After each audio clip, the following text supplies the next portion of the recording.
계속해서 사도 바울은 부활에 대하여, 부활 신앙에 대하여 이 신앙이 얼마나 귀한 신앙인가, 이 부활 신앙이 우리 그리스도인들에게 얼마나 필요하고 반드시 가져야 될 신앙인가를 강조하고 있는 본문이 지금 계속해서 이어지고 있습니다.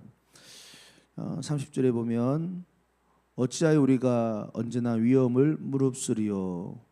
형제들아, 내가 그리스도 예수 우리 주 안에서 가진 바 너희에 대한 나의 자랑을 두고 단언하노니 나는 날마다 죽노라.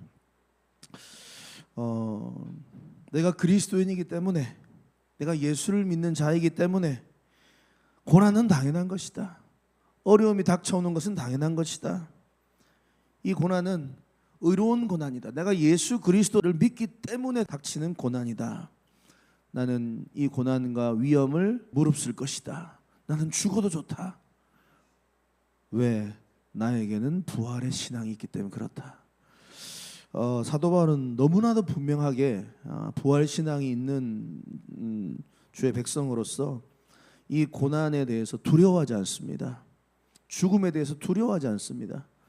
사도행전 14장 22절에도 보면 우리가 하나님 나라에 들어가려면 많은 고난을 받아야 할 것이라.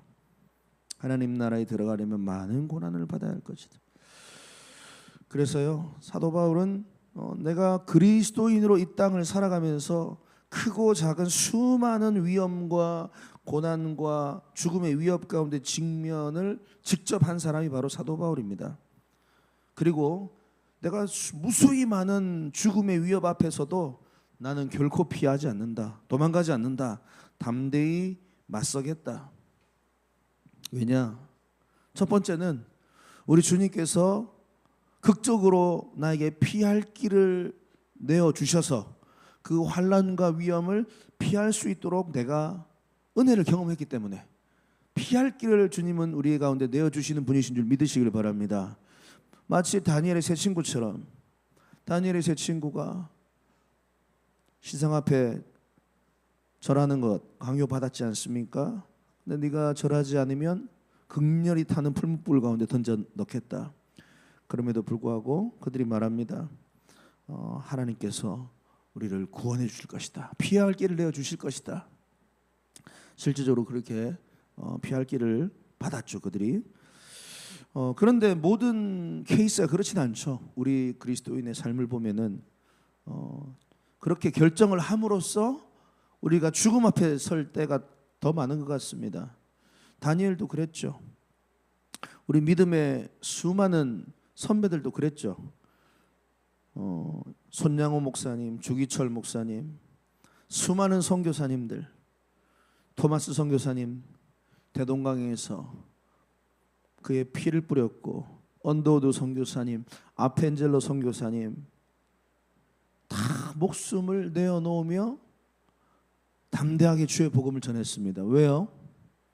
부활 신앙이 있기 때문에. 나 죽어도 다시 산다. 죽어도 주님께서 나를 부활시킬 것이다. 제가 제일 사랑하는 선교사님 중에 한 사람, 짐 엘리엇 선교사. 제가 여러 번 말씀을 드렸죠. 28살의 젊은 나이에 미국에서 아주 촉망받는 엘리트, 대학에서 우수한 성적으로 졸업하고 촉망받던 그 학생 짐 엘리엇. 근데 그가 어느 날 그 에콰도르의 아우카 부족을 향한 마음을 그가 하나님께서 가지게 하셨고, 그의 친구들과 더불어 5명의 선교사가 아우카 부족에게 복음을 전하기 위하여 준비합니다. 5년 동안. 그렇게 준비하고 그들의 언어를 준비하고 그들의 문화를 공부하고, 그리고 결국은 그 경비행기를 타고 그들에게 복음을 전하러 가죠. 그런데 너무나 안타까운 일이 벌어졌지 않습니까? 경비행기에서 내리자마자 그들은 창에 찔려 안타까운 목숨을 잃게 됩니다. 그들에게는 이 명예와 안전과 편안함과 돈과 모든 것들이 그들은 포기하지 않을 수 있었습니다. 그런데 그가 왜 이 모든 것들을 다 포기하고 결국 생명까지 다 포기하게 하고 복음을 전하러 갔습니까? 짐 엘리엇에게는 그 5명의 선교사에게는 그 믿음이 있었다는 거예요. 죽어도 주님이 나를 부활하게 하실 것이다. 그 믿음이 있으니까 이 고난이 두렵지 않은 거예요. 영원한 것을 위해 영원하지 않은 것을 포기하는 자들이 된 겁니다. 영원한 것을 위해 영원하지 않는 이 땅의 것들, 돈, 명예, 안전, 편안함, 생명 모든 것들을 능히 다 포기하고도 남음이 이 부활 신앙 안에 있다라는 것입니다. 결국은 그 남편 짐 엘리엇의 순교 이후에 또 다른 선교의 사람들이 갔습니다. 누굽니까? 그의 아내 엘리자베스 엘리엇, 그리고 또 다른 여선교사들과 함께 죽을 각오를 하고 다시 에콰도르 땅으로 가지 않습니까? 그런데 알고 봤더니 그 아우카 부족은 여성은 죽이지 않는 그런 문화가 있었다라는 것을 발견하고 결국 그곳에서 수십 년간 그 부족 가운데 복음을 전하고 그들의 언어로 성경도 편찬이 되어지고, 결국은 이 부활신앙이 확실하면요, 이 땅의 것들에 대해서 미련이 약해져요. 심지어는 내 생명까지도 그렇게 막 아둥바둥 내 생명까지도 아끼지 않게 되는 이 놀라운 영적인 수준으로 가게 되는 겁니다. 모든 우리 믿음의 선배들이 다 그렇게 살았어요. 아브라함도 어떻게 해서 그 100세 때 낳은 그 눈에 넣어도 아프지 않는 이삭, 하나님이 번제로 바치라고 했잖아요. 어떻게 그가 이렇게 바칠 수 있는 믿음이 있었겠습니까? 부활의 소망이 있었기 때문에 그래. 이 이삭을 내가 지금 죽여도 하나님이 그를 살리실 것이다. 그러니까 이 부활 신앙이 있으면 겁나는 게 없는 거예요. 부활 신앙이 있으면 고난이 있어도 병들어도 어떤 고난이 그를 짓누를 수가 없는 겁니다. 왜냐하면 죽어도 주님이 다시 살리기 때문에. 사도 바울은 그 부활 신앙이 그에게 너무나도 확실했기 때문에 그렇게 믿음으로 담대하게 살아갈 수 있었다는 것입니다. 이사야 25장 8절, 사망을 영원히 멸하실 것이라 주 여호와께서 모든 얼굴에서 눈물을 씻기시며 그 백성의 수치를 온 천하에서 제하시리라. 여호와께서 이같이 말씀하셨느니라. 사랑하는 성도 여러분, 우리에게 이 부활 신앙이 날마다 더 분명하기를 주님의 이름으로 축복합니다. 어떠한 고난도, 어떠한 아픔도, 어떠한 눈물의 상황도, 어떠한 죽음의 위협 앞에서도 우리가 담대하게 주를 위해 살아갈 수 있는 이 원동력은 부활 신앙이에요. 그래서 31절에 보면 나는 날마다 죽노라 이런 말 하죠. 나는 날마다 죽노라.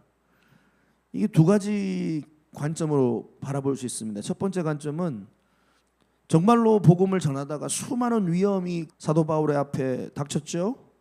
40에 한한 감암매를 5번이나 맞고 감옥에 잡혀 들어가서 이제 죽음을 기다릴 때도 있었고, 돌에 맞아 거의 죽은 때도 있었고, 굶주리고 또 배가 파손되는 그 위험에도 있었고, 동족의 위험에도 있었고, 죽을 뻔한 그 위험의 순간들을 카운트하면요, 사도 바울처럼 많은 사람이 없는 것 같아요. 날마다 죽음 앞에 서 있는 사람이에요. 나는 날마다 죽노라. 그런데 나는 이것이 두렵지 않다. 왜? 나에게는 부활 신앙이 있기 때문에. 나 죽어도 괜찮아. 왜? 나는 주님 앞에 부활을 할 거기 때문에. 그러니까 두렵지 않은 겁니다. 그리고 두 번째, 나는 날마다 죽노라 이렇게 표현하고 있죠. 이것은 나의 자존심을 날마다 죽인다 이 말이에요. 나의 욕심을 날마다 죽인다 이 말이에요. 나의 고집, 내 편안함, 나의 교만 날마다 죽인다 이 말이에요. 어떻게 보면 이게 더 어려운 것 같아요. 우리 신앙생활을 하면서 목숨이야 그냥 한번 우리가 순교하면 그만. 말이 좀 이상하네요. 한 번 죽는데 그거는 한 번 죽는 것으로 끝나지 않습니까? 근데 우리가 호흡이 있고 생명이 있는 한 우리의 이 정욕을 날마다 죽이는 게 쉽지가 더 어려운 것 같아. 누가복음 9장 23절 우리가 잘 아는 말씀이지 않습니까? 누구든지 나를 따라오려거든 자기를 부인하고 자기 십자가를 지고 나를 쫓을 것이라. 날마다 자기를 부인하는 거예요. 날마다 자기 십자가, 각자의 십자가가 있습니다, 여러분. 우리에게 무게가 다 달라요. 근데 각자의 십자가 있어요. 어떤 사람은 건강의 십자가가 있고, 어떤 사람은 자녀의 어려움에 대한 십자가가 있고, 어떤 분들은 배우자에 대한 무거운 십자가가 있고, 어떤 사람은 개인적인 약점에 대한 십자가가 있고, 하나님께서는 그 사람 한 사람 한 사람에게 다 자기의 십자가가 있어요. 그 십자가를 지고 주님은 나를 따를 것이라고 말씀을 분명히 하셨습니다. 그래서 우리 그리스도인들은 날마다 이 죽음을 경험할 수밖에 없어요. 너무 때로는 이 십자가가 무겁고 자기를 부인하는 게 쉽지가 않아요. 날마다 난 죽노라. 이거 성령으로 이것을 날마다 쳐서 복종시키는 게, 여러분, 그래서 우리가 거룩 운동하는 것이고, 그래서 우리가 말씀과 기도로 날마다 나를 묶는 거예요. 아니면 자꾸 내가 살아나니까. 그래서요, 용서하기 싫지만 내 자존심을 죽이는 거예요. 내 자존심을 죽이고 용서하는 거예요. 그게 어떻게 보면 순교보다 더 어려울 수도 있어요. 그죠? 나 죽어도 나 저 사람 안 봐. 나 죽어도 저 사람 용서 못 해. 그럴 수 있잖아요. 내가 세상의 것에 대해서 물질에 욕심을 내고, 그런데 한 영혼을 내가 구원하기 위해서 내가 이 땅의 것에 대한 욕심을 죽여나가는 것, 그거 참 쉽지 않죠. 그리고 복음을 전하다가 거절당함에 대한 두려움, 모욕당함에 대한 두려움, 이 마음 때문에 복음을 전하지 않는 게 아니라 오히려 그 마음을 죽이고 담대하게 복음을 전하는 모습, 그게 나는 날마다 죽노라예요. 복음을 전하는 그 삶이 나는 날마다 죽노라. 그래서 육신의 정욕, 안목의 정욕, 이생의 자랑, 날마다 우리 안에서 막 끌어오르잖아요. 내가 어떤 사람인데, 내가 얼마 잘난 사람인데, 내가 배운 게 얼만데, 내가 너희들하고 얼마 다른데. 인간은 끊임없이, 사단은 우리의 교만과 정욕을 계속 일으키려고 하죠. 그래서 우리 미라클 교회가 거룩 운동을 하는 겁니다.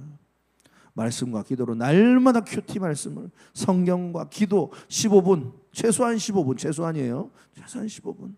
그리고 감사, 계속 카톡 훈련하는 게 뭐냐면 일주일에 3번씩, 한 번 올 때마다 3개 이상 감사 카톡 올리고 훈련하는 겁니다. 사랑하는 성도 여러분, 정말로 우리가 주님 앞에서 날마다 죽노라, 이 고백이 우리의 고백이 되기를 바랍니다. 어떠한 고난이 오고, 어떤 질병이 오고, 어떤 아픔이 오고, 어떤 죽음의 위협 앞에도 나는 담대하게 맞설 수 있는 사도 바울의 믿음을 허락하여 주시옵소서. 주여, 나에게도 손양호 목사님 같은, 나에게도 주기철 목사님 같은, 나에게도 짐 엘리엇 선교사님 같은 그 믿음으로 내가 두려움이 없다. 나 죽어도 주님 나 부활시켜 주실 것이다. 그리고 두 번째, 주여, 이 땅에 내가 살아가는 동안 나의 정욕을, 내 자존심을, 내 고집을, 내 편안함을 죽이고 자기를 부인하고 자기 십자가 지고 주님을, 예수만 따라가게 하여 주시옵소서. 나의 교만을, 나의 입술을, 나의 마음을 주님께서 날마다 성령으로 눌러주시옵소서. 이 놀라운 믿음의 고백을 하며 예수를 따라가는 주의 귀한 백성들 되기를 주님의 이름으로 축복합니다.